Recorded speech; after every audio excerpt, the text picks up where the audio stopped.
Hello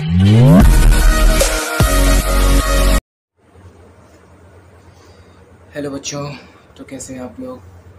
तो आज अपन start करेंगे ज्योमेट्रिकल ऑप्टिक्स का एक छोटा सा सेक्शन जिसका नाम है रिफ्रैक्शन। तो आइए स्टार्ट करते हैं बिना किसी टाइम वेस्ट किए। रिफ्रैक्शन पढ़ेंगे अपना रिफ्रैक्शन।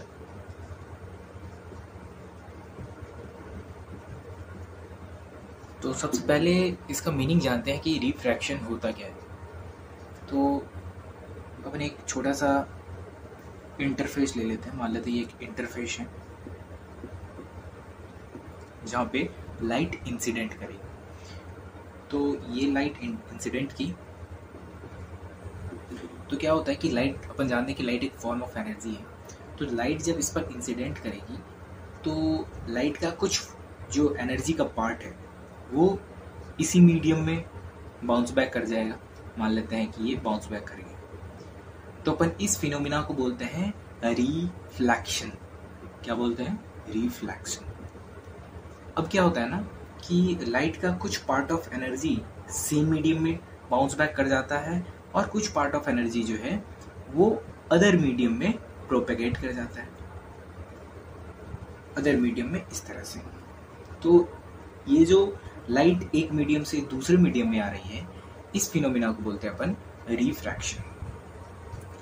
अपन इसको डिटेल में बात करने वाले हैं रिफ्रैक्शन के बारे में। ये अपन जानते हैं ये आई होता है और ये जो है अपन आर लिखते हैं। ये क्या बोलते हैं? इसे बोलते हैं अपन एंगल ऑफ इंसिडेंस और इसे बोलते हैं एंगल ऑफ रिफ्रैक्शन। ये एक अलग फेनोमेना होता है। ये इसकी भी वीडियो में सेपरेट डालूंगा रिफ्लेक्शन पे। तो अपन अभी बात करते हैं रिफ्रैक्शन के बारे में, ठीक है। तो ये बेसिक चीज़ थी कि रिफ्रैक्शन होता क्या है, और ये एंगल ऑफ इंसिडेंस हो गया, ये एंगल ऑफ रिफ्रैक्शन हो गया। आगे बात करते हैं इसी में रिफ्रैक्शन में।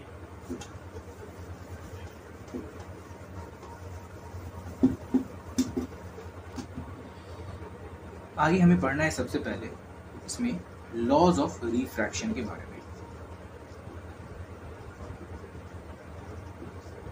लॉज ऑफ रिफ्रैक्शन, दो लॉज हैं, सिर्फ ध्यान से सुनेंगे इसमें। लॉज ऑफ रिफ्रैक्शन क्या कहता है? पहला लॉ जो है वो बोलता है कि जो भी incident ray normal at the point of incidence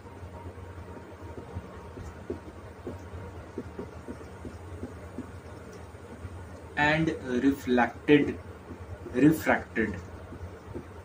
ray all lie in the same point of same plane।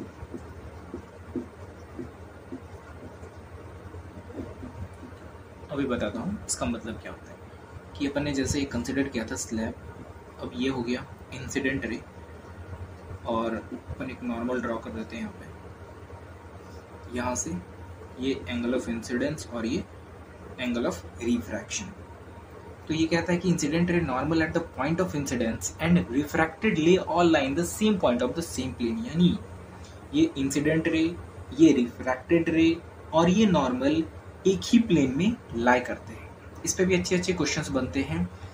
तो मैं यहाँ पे लिख रहा हूँ कि जैसे अपन इंसिडेंट रे के डायरेक्शन में एक यूनिट वेक्टर मान लेते हैं आई कैप, मतलब इंसिडेंट रे के डायरेक्शन में एक यूनिट वेक्टर, नॉर्मल के डायरेक्शन में अपन एक यूनिट वेक्टर एन कैप लिख लेते हैं और इसके डायरेक्शन में एक यूनिट वेक्टर आर कैप। तो अपन बोल सकते हैं कि ये तीनों जो है सेम पॉइंट और सेम प्लेन में लाई कर रहे हैं। ये तीनों आपस में क्या होंगे? म्यूचुअली परपेंडिकुलर होंगे। तो यहाँ से हम बोल सकते हैं कि किसी भी दो वेक्टर्स का अगर क्रॉस लें और तीसरे के साथ डॉट ले लें तो वो 0 के बराबर हो जाएगा। बात समझ में आ रही है? ये रिलेशन हो गया, ठीक है। ये था हमारा पहला लॉज ऑफ रिफ्लेक्शन, ठीक है। उम्मीद है समझ में आया होगा। अपन अब बात करते हैं दूसरे लॉज ऑफ रिफ्लेक्शन के बारे में, जिसको हम नॉर्मली स्नेल्स लॉ भी बोलते हैं। स्नेल्स लॉ क्या होता है? स्नेल्स लॉ अभी बात करते हैं। इंटरफेस हो गया, ये इंसिडेंट रे आई, ये नॉर्मल, फिर ये जो है कुछ इस तरह से डेविएट हो गया। पाथ डेविएट होता है, अभी बताऊंगा कि कुछ प्रॉपर्टीज होती है, कुछ सब्सटेंस की एक प्रॉपर्टी होती है रिफ्रैक्टिव इंडेक्स, अभी बता रहा हूँ। पहले स्नेल्स लॉ जान लेते हैं, ठीक है। स्नेल्स लॉ बताने से पहले हाँ रिफ्रैक्टिव इंडेक्स जानना पड़ेगा।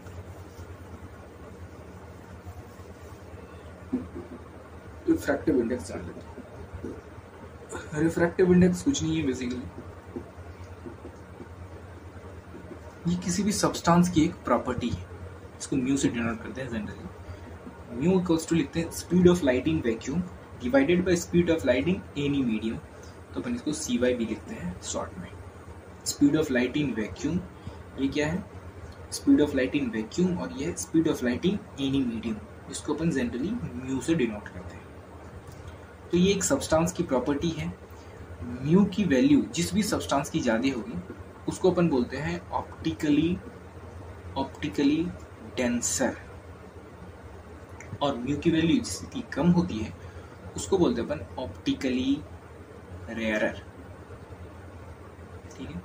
मीडियम भी बोल सकते हैं, optically denser medium, optically rarer medium. तो ये किस बात पे डिपेंड करता है? म्यू की वैल्यू पे डिपेंड करता है। अब अपन स्नेल्स लॉ के बारे में अच्छे से बात कर सकते हैं, तो आइए स्नेल्स लॉ जानते हैं। स्नेल्स लॉ जो कि दूसरा लॉ था। स्नेल्स लॉ बेसिकली हमें बताता है कि जब भी लाइट रिफ्रैक्ट कर रही होती है, एक मीडियम से दूसरे मीडियम में रिफ्रैक्ट कर रही होती है, मान लेते हैं ये मीडियम का जो अपन ने अभी एक टर्मिनोलॉजी यूज किया था μ1 यानी रिफ्रैक्टिव इंडेक्स, इस मीडियम के लिए μ1 और इस मीडियम के लिए μ2। तो स्नेल्स लॉ का कहना है, इसका स्टेटमेंट है कि product of refractive index and the angle made with the incident ray and normal remain same as it changes the medium. कहने का मतलब है हाँ साइन यानी μ1 साइन आई जो है वो μ2 साइन आर के बराबर होता है। क्या बोला मैंने? कि product of refractive index and the sine of angle made with the normal and the incident ray remain same as it changes the medium.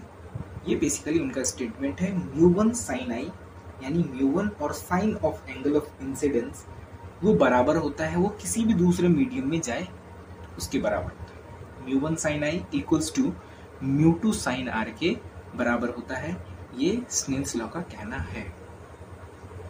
अब ये आता कहाँ से है? तो इसका भी जो है एक डेरिवेशन होता है, डेरिवेशन में बता नहीं रहा हूँ, वो डेरिवेशन होता है फर्नेट्स प्रिंसिपल से। फर्नेट्स प्रिंसिपल से इनका डेरिवेशन भी होता है कि ये कहाँ से आया, ठीक है।